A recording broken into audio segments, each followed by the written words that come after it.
In this video, I'll show you the ultimate trick to save money easily and simply. I'm confident that you haven't seen this advice anywhere else. Everyone dreams of having plenty of money to buy a beautiful house, a good car, quality clothes, an amazing trip, attend a football game in the stadium, have special moments with family and friends, or pursue more noble purposes like helping those in need. Money is a crucial tool in our lives, a means to achieve goals and objectives. However, it tends to slip through our fingers, and at the end of each month, we often find ourselves with little or no money to fulfill our desires in life. I have a strong reason for saving.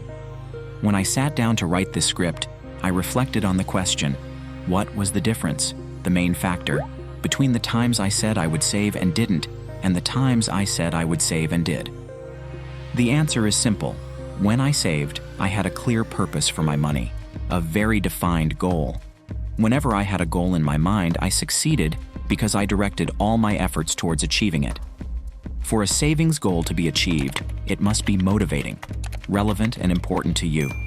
It should bring about changes in you, making you decide not to spend on certain things because you have a better destination for that money. An example of this is when people migrate to other countries in search of a better quality of life. All the money they earn is used to cover needs, and the rest is saved for their goals. They learned to set priorities. I knew exactly how much I needed to save and in what time frame. A few years ago, I was having some issues with my computer. Despite trying to fix it, I decided to replace it for productivity reasons, as it is the computer I use daily for all time to invest activities, among other ventures. The first thing I did was research the best options to meet my needs and compare prices. After knowing the prices of computers, my goal was to replace it within 6 months, as I would have enough time to save. 3 things became clear: having a strong reason for my goal, which was to buy the computer with specifications that would suit me, knowing how much I needed to save for the purchase, and having a specific time frame to make the purchase in 6 months. The mistake we often make is saying, well, I want to buy a computer. And in the end, we never save, and consequently never buy it because we haven't clearly defined what we want. We're not specific, don't have a specific amount, and a deadline. Another thing that can happen is wanting something immediately and buying it on the spot. I could have easily chosen to buy the computer with a credit card or financed it, but that would mean bringing future money into the present, compromising my future earnings, and having to pay interest. I have a winning strategy to share with you. When we write down the things we want, whether on the computer or on paper, there is a high probability of success because it gives us a sense of commitment. The strategy I used was as follows. First, I wrote and set the easily achievable goal of saving $600 in cash over 6 months. This meant saving $100 per month. I made sure to have a place for the money designated for savings. I used a large jar and put a label on it saying, "New Computer." This made it clear that the money was exclusive to that purchase, and it's important to keep it in a secure and locked place to create a small barrier and make access to the money more difficult. To create the habit and not forget this goal, I kept a note with this goal in a visible place. At the end of each month, I wrote at the bottom of the paper how much I should have saved, recording each deposit I made along with the cumulative amount and the percentage of completion.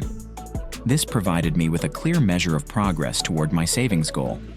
Another strategy I used was cutting some expenses, such as reducing outings to restaurants or ordering unnecessary food, opting to go out only a few times a month and cooking at home.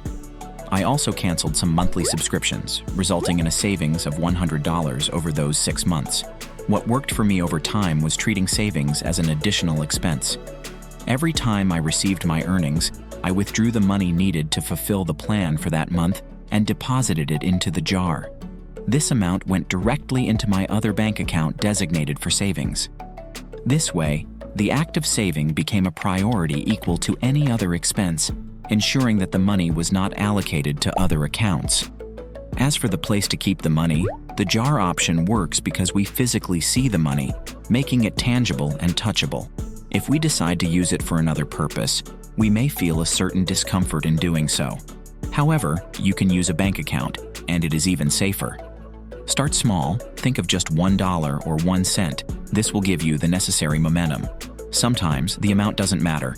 What will make a difference is being on the right path, with our direction and focus on the goal. For example, this year, I proposed a big project, but I decided to start it small. I already know exactly the amount I intend to reach, as I've taken the time to analyze how much I will need to invest and how long I will use it. The best part is that I started with just $10, and the amount has been growing because I am focused on achieving my goal. First, think about yourself. Use one of the oldest pieces of advice in finance. When we receive our income, the first thing to do is pay fixed expenses such as rent, mortgage, utilities, electricity, gas, water, groceries, and settle long-term loan debts, credit cards, personal loans, and student loans, among others. In the end, after deducting everything, we save what is left. The money allocated to savings should be transferred to other accounts, like the jar. Ideally, it should be an account with some difficulty in withdrawing funds, creating a barrier to prevent impulsive use of savings. The rule is, first for yourself, no less than 10% of your income. This is a good strategy to start. However, if we want to achieve higher goals, such as paying off debts, mortgages, or investing in assets, whether in our own businesses or properties, we should consider saving 20%, 30%, or even 50% of our income. Of course, this requires being an above-average person, meaning working on developing skills to serve others and, as a result, earning higher incomes. Be very clear about where your money is going. Have a budget. Tell your money where to go before it dissipates between your hands. Budgets may seem tedious, but what worked for me in the past is to do a simple expense exercise. Take a sheet of paper or a planner and write down everything you spent in a month, with a description and the amount. This includes mortgage or rent, groceries, medications, personal expenses, subscriptions, transportation expenses, among others. Then, add up these amounts to get your fixed expenses. Also, note down variable expenses such as dining out, entertainment, clothing, gifts, according to your bank account or debit credit card statements. Doing this exercise over 3 months can give you a good insight into spending patterns. It will allow you to gain insights into the decisions you are making with your money and observe behaviors, such as spending too much on dining out or paying for services you are not using or that do not add value to your life. This will make your mind alert with each purchase or payment. Tell us what you are saving for and what tricks you have successfully used. If you are new to our channel, subscribe not to miss other videos like this one. Thank you to those who watched until here, and I'll see you in the next video.